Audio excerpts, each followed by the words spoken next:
太好了，这是正反面的花纹呢都有给到，而且角色方面给到了最勇最聪明的奥特曼，还能够收集3人小队，这就是小布的全新 SD 山大，很烫超勇，这不就是形容我的吗？那必须得端详呀，里面有9盒，开出的都是不重复的，来看一下图鉴。有9个普通，1个隐藏，隐藏和它被替代的都是善宠泰迦，这个彩虹配色我是真心喜欢。其他普通款有和泰迦或者是泰达斯相关的，以及另一个符合主题的梦比优斯和相关的角色。本难依旧有机会开出来激光珍藏，不过这次呢，我不仅是错过了，而且还仅拆了1盒就知道了没有中隐藏款。与前2弹不同，这次正方面都有给到花纹印刷，所以说需要注意不要装反了。手型优化减少了 C 扣手，价格不变。首先这个善宠斯特利姆是3人小队合体的形态，所以身上的花纹就比较复杂，背后的也有给还原出来，确实效果要好很多。头雕和胸甲上复杂的细节也有给做到位，小臂和小腿上的造型是新规开模，火花是单独的分件连接在右手上的，确保造型的完整可替换。配件方面有一对小老虎的握持手，一只左手的放松手，一把剑，一印是高亮面的效果，红色单独的分件可以还原转动的功能。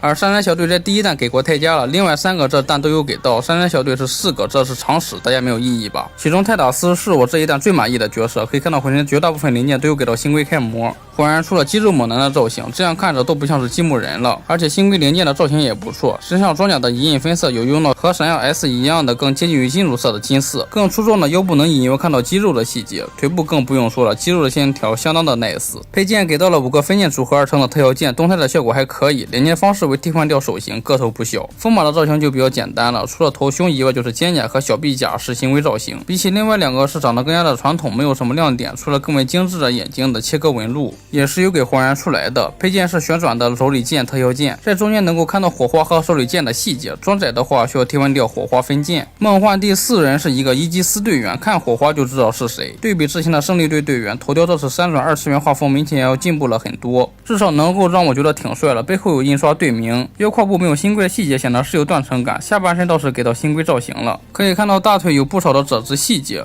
脚部是有携带的战术靴，裤脚塞进靴子筒里面是显得会蓬松一些。配件是血海兽小不点，他们的对手图雷基亚也是在第1弹出现过了嘛，这次又给到了早期形态，这个时候还没有戴上哲学面具，也是眼睛细长，超绝瘦脸。作为3人小队的上一辈，造型是很简单的，也就是胸口有一些凸起的细节。配件给到了黑化后的同款特效，毕竟是泰达斯的老乡嘛，乔尼亚斯的出现也很正常，而且你想要他的可动玩具还挺难的，珍惜这次的机会吧。作为 U40 的战士，他也同样是肌肉猛男，不过作为早期的奥特曼造型没有这么的浮夸，也就是大腿做的更粗壮，从而体现，而且外观效果呢会做得更好。细节主要是同位置的2个五角星，配件有一只右手的手刀手附带右手造型的普兰尼姆特效，另一个很烫很勇的是梦比优斯凤凰勇气形态，而这一弹的基友队一给到的就是彩透的凤凰勇气。配件是一蓝一红2个闪电特效，它在指右手腕上各有一个气息，自然是融合的造型，细节的表现也不错，眼角的凹槽也有给还原出来。分色方面，耳朵里面的凹槽也有给到，更不用说处理成复杂的花纹了。小臂设计成了2个分件，可以通过旋转使得摆任何的造型都能够在正面看到气息，比如摆个猫猫的姿势。配件方面是一个蓄力的特效键，正如其名，是一个莫比乌斯环的造型，需要这个替换胸甲连接，个头很夸张，毕竟是打皇帝的嘛。和梦比优斯同台的希卡利出现也很合理，至于为什么是猎手，其实剑管他呢，帅就完了。